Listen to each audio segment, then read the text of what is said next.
New year pongal అయితే దగ్గరలో ఉన్నాయి కదా, షాపింగ్ కోసం అనేసి మేము ఏఎంబి మాల్కి అయితే వీకెండ్ అయితే వచ్చిన్నాము. ఒక షాప్లో ఇలా అవుట్ఫిట్స్ అయితే పెట్టున్నారు. క్రిస్మస్ ట్రీని మనం ఎలా అయితే డెకరేట్ చేస్తామో అవుట్ఫిట్స్ని కూడా అలా పెట్టేశారు. ఇయర్ అండ్ సేల్ మాత్రం బాగా నడుస్తుంది. అన్నిట్లో మినిమం 30% అండ్ ఎబోనే ఉన్నాయి.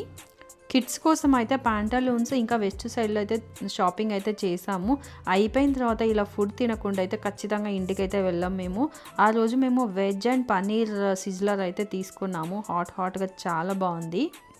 మేము ఇది ఆర్డర్ చేసినప్పుడు వాళ్ళు అడిగారు నూడిల్స్ కానీ లేకపోతే రైసా అని అడిగారు. మేమైతే నూడిల్స్ తీసుకున్నాము. ఈ సిజ్లర్స్లో వీళ్ళు పన్నీరు ఇంకా నూడిల్స్, వెజ్ సలాడ్ ఇంకా వచ్చేసి ఇవి ఉంటాయి కదా వెజ్ టిక్కీస్, ఇవన్నీ కూడా యాడ్ చేశారు. టేస్ట్ మాత్రం చాలా బాగుంది. అప్పుడప్పుడు ఇలా బయట తినడం మాత్రం బాగా అనిపిస్తుంది. పిల్లలు కూడా చాలా ఇంట్రెస్టింగ్గా తింటారు. అవును, మీరు ఎవరైనా ట్రై చేశారా ఈ సిజ్లర్? ఖచ్చితంగా ట్రై చేయండి.